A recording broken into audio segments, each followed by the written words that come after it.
ABCD। और रोज की तरह हमारे साथ जुड़ गए हमारे सहयोगी विश्वमोहन। विश्वमोहन, बताइए आज क्या है स्पेशल? देखिए, कमोडिटी की एबीसीडी में आज हम बात करने वाले हैं बेस मेटल्स मार्केट के सबसे पॉपुलर कॉन्ट्रैक्ट कॉपर की। कॉपर में कैसे आपको ट्रेड करना है ये आज हम बताने वाले हैं। सबसे पहले आप बेस मेटल्स के पूरे मार्केट को समझ लीजिए। एक्सचेंज पर जो भी प्रोडक्ट मौजूद है मेटल के, कॉपर के, वो समझिए। MCX पर ये मौजूद है। उसके बाद समझने के बाद आप डीमैट और ट्रेडिंग अकाउंट अपना शुरू करवा ले। आपके पास फ्यूचर्स और ऑप्शंस दोनों ही विकल्प यहां पर मौजूद है। जो कॉपर का ऑप्शंस है वो फ्यूचर्स पर ही आधारित है, यानी जब भी फ्यूचर्स की जो एक्सपायरी आएगी उससे 2 दिन पहले ऑप्शंस का कॉन्ट्रैक्ट फ्यूचर्स मार्केट में फ्यूचर्स के भाव में डिसॉल्व हो जाएगा।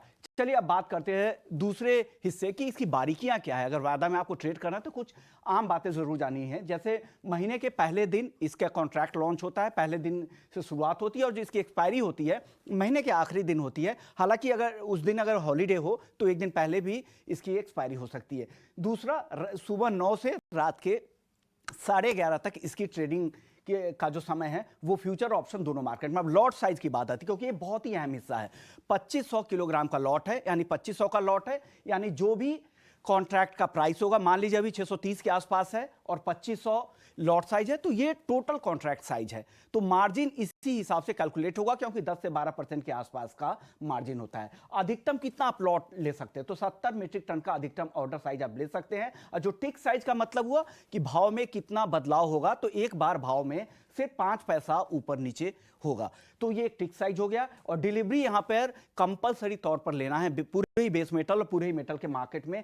और जो डिलीवरी सेंटर है वो ठाणे, चेन्नई, कोलकाता और NCR है जहां से डिलीवरी होगी। अब चलिए बात कर लेते हैं कि कॉस्ट क्या आएगा, क्योंकि वादा में कॉस्ट एक अहम हिस्सा होता है। अगर फ्यूचर्स की अगर हम बात करें, पहले ऑप्शंस के बारे में भी एक लाइन और समझ लीजिए कि ऑप्शंस जो MCX पर अवेलेबल है कॉपर का, वो फ्यूचर्स मार्केट पर आधारित है और 2 दिन पहले उसमें ये डिजॉल्व हो जाएगा। अगर 5 रुपए के अंतर पर इसके स्ट्राइक प्राइस है, यानी जितने भी प्राइस स्ट्राइक प्राइस होंगे ऑप्शंस के वो 5-5 रुपए के अंतर पे होंगे। अगर आप कॉल खरीदते हैं, कॉल या पुट खरीदते हैं तो सिर्फ प्रीमियम देना पड़ेगा।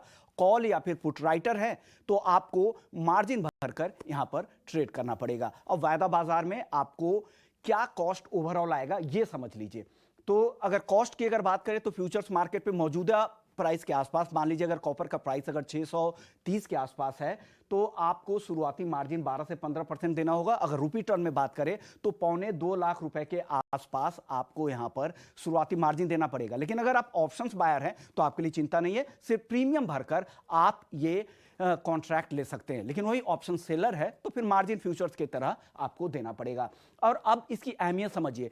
पूरे ही बेस मेटल मार्केट में ग्लोबल इंडिकेटर के तौर पर हम इसे मानते हैं कॉपर में। तो कॉपर की अहमियत बहुत ही ज्यादा है, इसलिए कॉपर में ट्रेड सबसे ज्यादा होता है। और इसका फायदा यह है, अगर आप हेजिंग करना चाहते हैं तो हेजर्स के लिए काफी अच्छा विकल्प है यहां पर, और रिस्क मैनेजमेंट के लिहाज से भी काफी बेहतर है। इसलिए फ्यूचर्स में ट्रेडिंग की बजाय हेजर्स के लिए यह ज्यादा बेहतर माना जाता है। जी ठीक है, तो कॉपर को कैसे ट्रेड करना है इसका पूरा प्रॉपर तरीका आपको विश्वमोहन ने आपको बता दिया। लेकिन चलिए कुछ नतीजों